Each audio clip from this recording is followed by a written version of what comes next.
Mark Meldrum, Meldrum's Monster Garage, and I know we're normally working on Chevelles, but today we got Patty's Beetle out here, 2014 GSR, and we got a little cosmetic work to do. And you know what happens, and I was just washing this car just a second ago, what happens with these emblems is when you wash, these get easily caught on the corners. And I think that's what happened one time, and it just popped the top of the T off. So that happened a few years ago. I finally decided it's time to replace this. So I'll show you how I go about this. So a little background on this Beetle. It's my wife's car. They made 3,500 of these cars, and we bought this one brand new. It's got about 65,000 miles on it now. And this is a special edition GSR Beetle, and GSR stands for Gelb Schwarzer Rainer. I don't know if I pronounced that right, but basically it's a yellow black racer is what it stands for, and it's a pretty peppy car with 210 horsepower.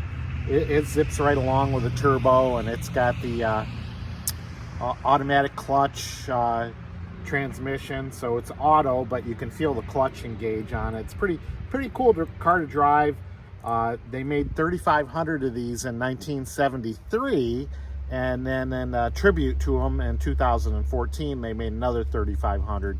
About half of them went to the US market and half stayed over in the European market. So like I say, pretty cool little car. Recently we had a bit of an issue with this car. Basically the timing chain skipped time, and here comes my lab. She's gonna protect the yard here. Hang on, I gotta stop. Anyway, like I said, the timing chain jumped time, and boy, that's just a terrible design as far as I'm concerned with VW, because when it jumps time, you have the possibility of bending valves and rocker arms, and that's exactly what happened. So the whole head of this car on the motor had to be rebuilt, and I started down that path and found out how many tools, special tools you needed to do that, and decided to take it to my buddies at Weber Automotive, because they also have a machine shop and we're able to do all the machining on it. But anyway, we're getting back to some little cosmetic defects today, and like I said earlier, when you wash these cars, it's very easy to get a rag caught on there, and I got a rag caught on there, and it grabbed the T there. So basically, how to get these old logos off is you're going to use some simple dental floss, and that's how you basically are going to cut the old logo off. So I'm gonna get it in there, and then I'm just going to go back and forth and peel off each letter. It should go pretty quick. You'll break your string a couple of times, but kind of use that as a little saw to break through the the glue, and you'll eventually get it off there. And of course I got a new logo, and I'll put a picture of the part number on there if you ever need to buy one of these. About 50, 60 bucks to get it shipped to your house. So but that'll make Patty happy, or make her Beetle look better. So let's keep going on this. All right, so once you get this taken off, you're still gonna be left with some glue there, and I'm gonna go get some cleaner. Of course, I had a little extra glue on the T where I tried to repair it, and it just wouldn't stick on there. So I'm gonna pick the glue off best I can, and then we'll get a little stronger chemical to get this cleaned off. All right, so now I've got it all cleaned off, and with cleaning glues and things off of finishes, always start with the least, like I don't want to say abrasive or chemical, and I just use this Dawn Platinum Power Wash. It's my new favorite cleaner. It really cleans grease off, and it's nice and slippery and soapy.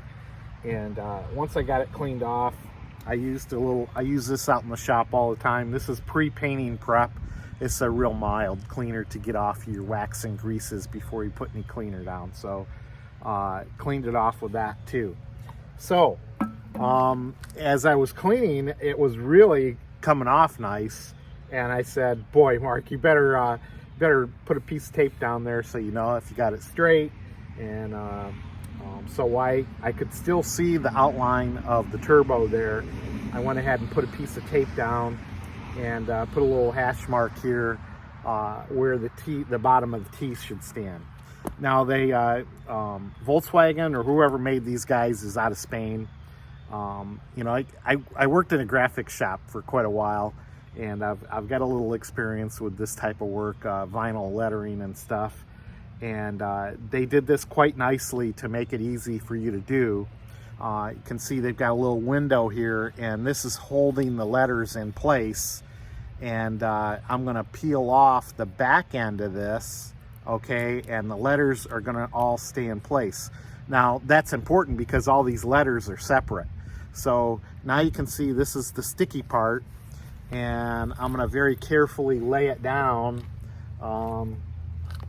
and try to get this straight. So I can see my blue tape, I can see the bottom of the letters, and I can see this exactly how this is gonna lay down. I've got it right above my blue tape, and I'm gonna lay that down, and then I'm gonna firmly press on that to make sure all the letters are holding, okay?